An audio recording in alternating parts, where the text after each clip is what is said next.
Bismillahirrahmanirrahim. Assalamualaikum warahmatullahi wabarakatuh. Perkenalkan, saya Rifa Ade Rahma, mahasiswi dari program studi Sistem Informasi UPBJJ Padang. Mohon izin saya untuk menyampaikan pemahaman saya terkait dengan tugas 1 mata kuliah basis data. Untuk mata kuliah basis data ini, kami diberikan tugas yaitu studi kasus rumah sakit yang memiliki banyak dokter, dengan dokter memiliki banyak pasien yang harus ditangani. Pasien harus terlebih dahulu mendaftar pada bagian administrasi dengan menyerahkan data dirinya. Data pasien yang telah terdaftar akan diserahkan kepada dokter untuk diperiksa. Pasien dapat diperiksa oleh beberapa dokter sesuai dengan situasi dan kondisi pasien. Setelah pasien selesai diperiksa, dokter akan membuat resep obat dan diserahkan kepada pasien. Nah, pada tugas ini kami diminta untuk membuat IRD dengan langkah-langkah sesuai dengan panduan. Nah, di sini saya akan menggunakan salah satu aplikasi untuk membantu pembuatan IRD yaitu Mockups. Nah, di sini ada beberapa yang perlu diperhatikan. Pertama yaitu berdasarkan studi kasus tadi, kita membuat dulu misalnya beberapa entity awal, entity utama. Nah, entity utama itu diantaranya rumah sakit itu ada pasien, terus ada dokter. Tadi juga dijelaskan jika setiap pasien terlebih dahulu mendaftar pada bagian administrasi. Nah, pada bagian administrasi ini saya membuat adanya entity pegawai. Oke. Dari 3 entity ini kita buatkan dulu atribut-atributnya, atribut-atribut pendukungnya. Misalnya untuk yang sederhana itu yang pegawai, itu kita buatkan ada satu entity dan satu primary key. Primary key ini adalah kode unik dari masing-masing isi data. Nah, di sini isi datanya adalah isi tabel itu adalah pegawai, data pegawai berarti primary key-nya adalah kode unik itu gitu. Kode unik untuk setiap pegawai. Nah, di sini saya buatkan ID pegawai. Nah, di sini misalnya untuk atributnya yaitu nama. Sedangkan untuk pasien, saya juga membuatkan primary key. Nah, untuk setiap entity itu minimal memiliki primary key. Karena untuk pembeda antara satu entity dengan satu baris dengan baris lainnya. Misalnya kita buatkan dulu untuk masing-masing entity atribut-atributnya.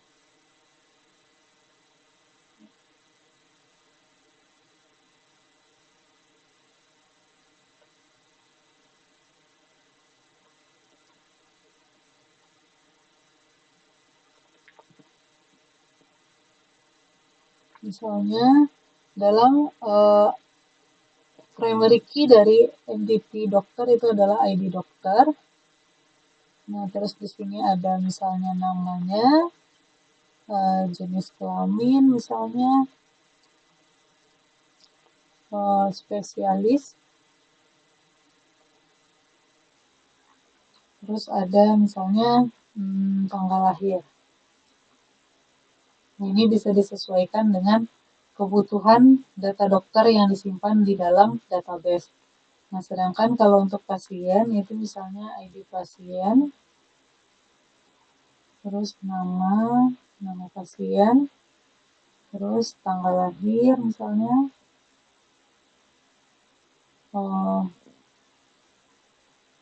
selain itu NIK mungkin, atau juga jenis kelamin. Nah, di sini kita akan membuat hubungannya dulu. kita akan hubungkan atribut-atribut ini dengan entity-nya. Nah, di sini kita buat saja dulu agar saling terhubung.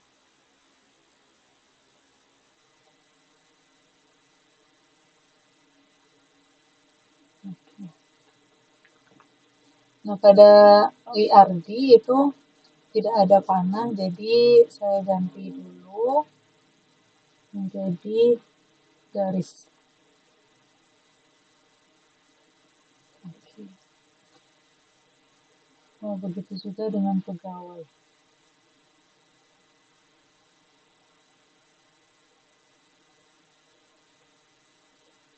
Nah, setelah kita buatkan entity dan atribut-atributnya, sekarang kita perlu menetapkan relasinya. Relasi itu adalah hubungan antar tabel. Nah, kita memiliki di sini ada 3 tabel, kita perlu membuatkan hubungan masing-masing dari entity-entity tersebut. Untuk awal kita buatkan misalnya seperti ini. Kita rapikan. Nah, di sini sebelum ini. Nah, di sini kita punya pasien pergi berobat ke dokter. Pasien mendaftar untuk berobat ke dokter. Misalnya di sini kita buat hubungannya berobat lah ya, berobat. Nah, pasien berobat kepada dokter. Nah, di sini kalau kita misalnya mencari hubungan itu pasien itu berobat ke beberapa dokter. Nah, di sini pasien itu diizinkan untuk pasien terlebih dahulu mendaftar, pasien nih, data pasien dapat diperiksa oleh beberapa dokter sesuai dengan kondisi pasien. Nah, maksud dari bisa diperiksa oleh beberapa dokter itu artinya pasien boleh berobat kepada banyak dokter. Nah, berarti hubungannya banyak atau satu. Many to one. Many one. Nah, ini. Jadi pasien itu minimal berobat ke satu dokter dan maksimal boleh ke banyak dokter. Nah, begitu juga dengan dokter. Nah, dokter itu dia memiliki minimal satu pasien dan boleh memiliki banyak pasien. Nah, berarti juga many one.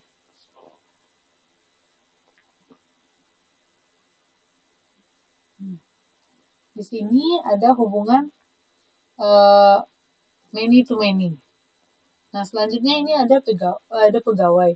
Nah, pegawai ini dia akan menengahi antara berobat antara pasien dan dokter gitu. Dia akan mendaftarkan diri dulu gitu. Nah, berarti ada hubungan sebelum sini. Nah, hubungan ini pegawai dapat mengambil berapa pasien misalnya, dapat melakukan administrasi untuk pasien. Nah, misalnya pegawai minimal memiliki satu pasien atau bisa banyak. Nah, berarti hubungannya adalah ini itu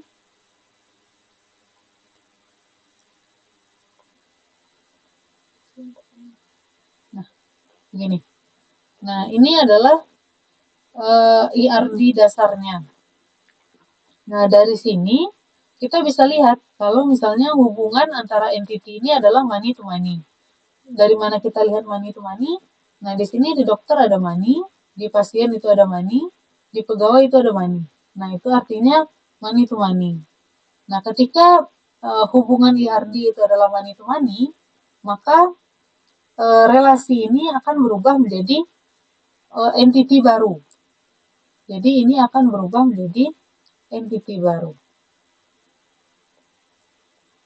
Nah, seperti ini.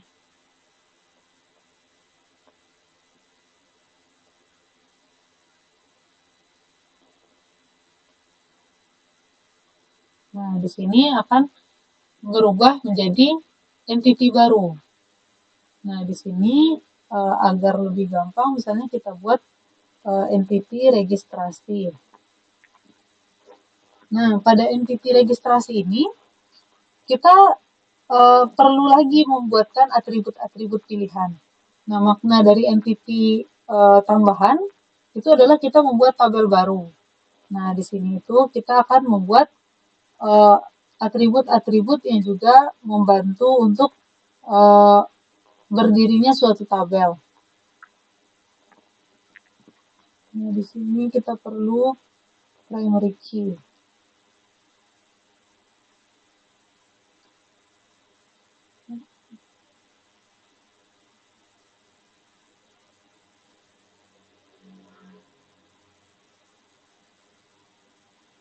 Oke, biar gampang.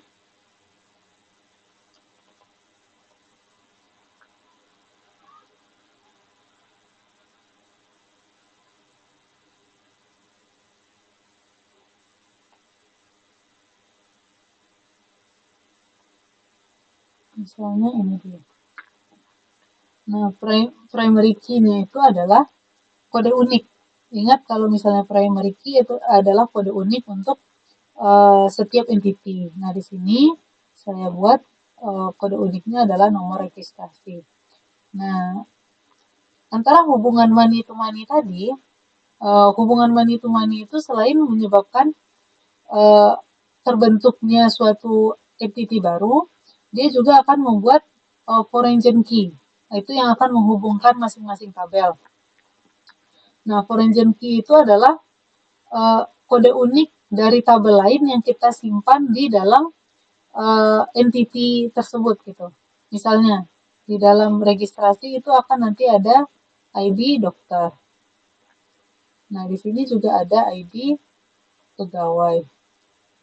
Di sini juga ada misalnya ID pasien. Di sini ketika kita registrasi biasanya kita menyampaikan apa keluhan. Nah, itu misalnya pada tanggal berapa kita berobat. Misalnya ini. Ini adalah uh, contoh uh, atribut-atribut tambahan lainnya. Nah, ini bisa beragam dan berbeda-beda dan bisa dikembangkan lebih lagi.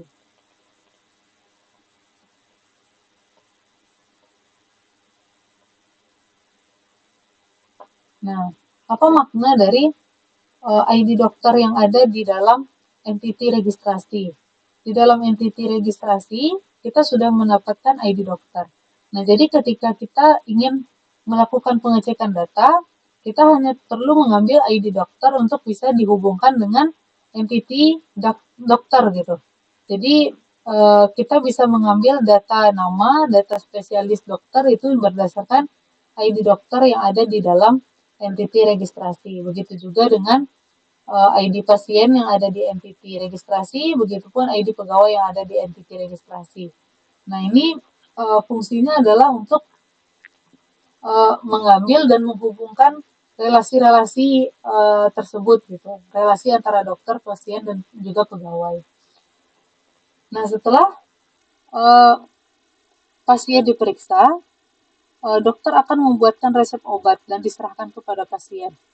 Nah, kalau misalnya untuk uh,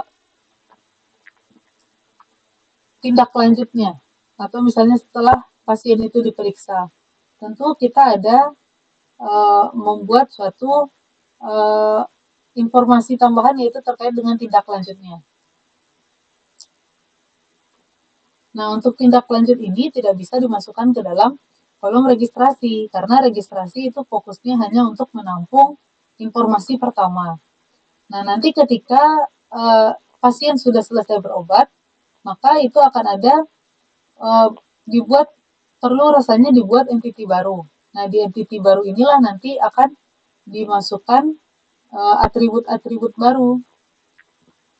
Nah, atribut itu misalnya uh, misalnya itu diagnosis, atau misalnya itu apa obat-obat yang dibutuhkan misalnya. Nah, di sini misalnya ini. Nah, kita akan memberikan juga relasi antara registrasi dengan tindak lanjut. Kenapa registrasi dan tindak lanjut yang diberikan hubungan? Karena jika bersama dengan dokter, data dokter itu sudah diambil di registrasi. Jadi kita fokusnya di data registrasi lagi. Kita tidak perlu lagi melihat, oh ini dokternya siapa, ini pasiennya siapa, tapi dari entity registrasi kita sudah mendapatkan semua dari kebutuhan informasi untuk mendapatkan suatu tindak lanjut. Nah, di sini berdasarkan satu pendaftar misalnya tadi, pasien yang mendaftar tadi satu, dan sudah diperiksa, ada kemungkinan dia akan mendapatkan tindak lanjutnya, misalnya pasien sudah diregistrasi, pasien sudah dicek oleh dokter. Nah, itu ada kemungkinan pasien itu menerima banyak apa namanya, banyak diagnosis atau misalnya banyak tindak lanjut gitu. Nah, berarti ditambahkan di sininya many to many. Nah, ini many. Nah, selanjutnya tindak lanjut itu pasti hasilnya dari satu registrasi. Walaupun kita bisa banyak tindak lanjut, tapi yang tindak lanjut yang dimaksud itu hanya berasal dari satu registrasi. Nah, maka begini. Nah, tadi kita juga belum membuatkan terkait dengan primary key-nya. Nah, angka lebih baik kalau misalnya setiap tabel itu punya primary key masing-masing. Nah, di sini misalnya ID tindak lanjut IDTL misalnya. Oke, ini diagnosisnya apa, obatnya apa. Nah, di sini ada hubungan many to one. Nah, untuk many to one ini kita perlu membuatkan relasi. Nah, relasinya itu, hubungannya itu adalah registrasi itu akan menghasilkan tindak lanjut. Nah, kita butuh juga ID registrasi itu ada di tindak lanjut. Maka, untuk menghubungkan entity tersebut, kita perlu menambahkan foreign key. Nah, foreign key di sini adalah no registrasi.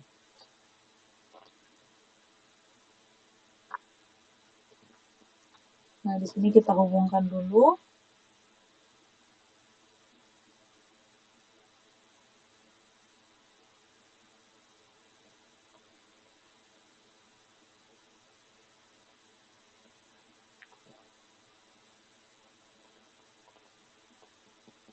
Oke, terus kita pindahkan.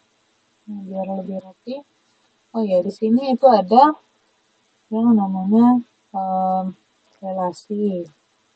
Maaf tadi lupa terbuatkan. Nah, di sini itu ada relasi. Jadi antara registrasi dan ini itu ada relasinya masing-masing. Nah, di sini tadi yang mana?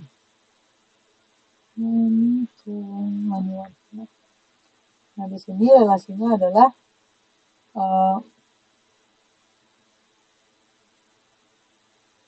menghasilkan.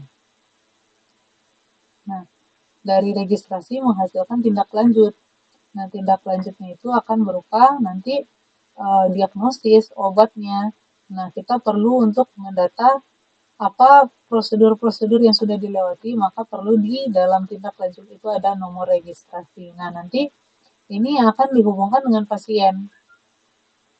Nah, lebih kurang kalau untuk kasus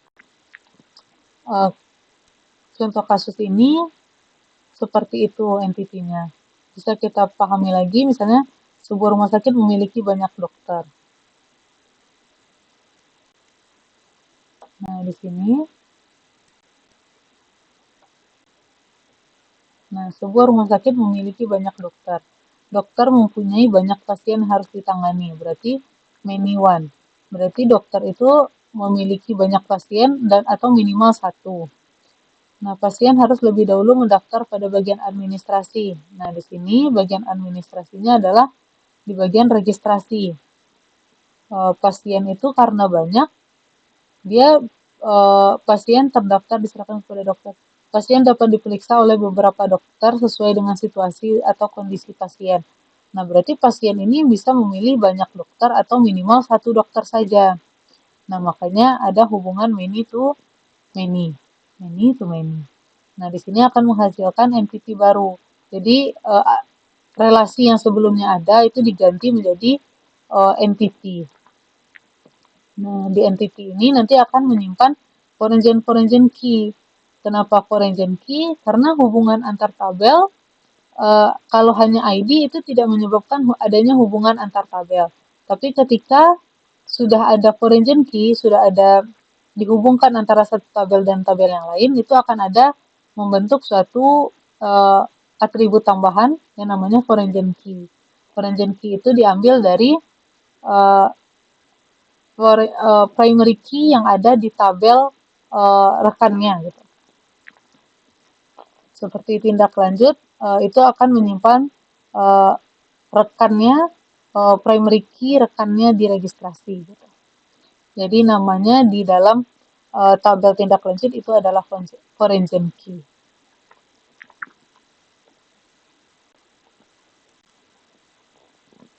Baik, mungkin sekian penjelasan saya terkait dengan tugas 1 mata kuliah basis data. Mohon maaf apabila ada kesalahan kata atau kesalahan penyampaian. Saya sangat berterima kasih jika ada Bapak, Ibu, dosen, atau teman-teman yang ingin memberikan pendapat atau memberikan masukannya kepada saya untuk bisa lebih baik ke depannya. Terima kasih dan mohon maaf. Assalamualaikum warahmatullahi wabarakatuh.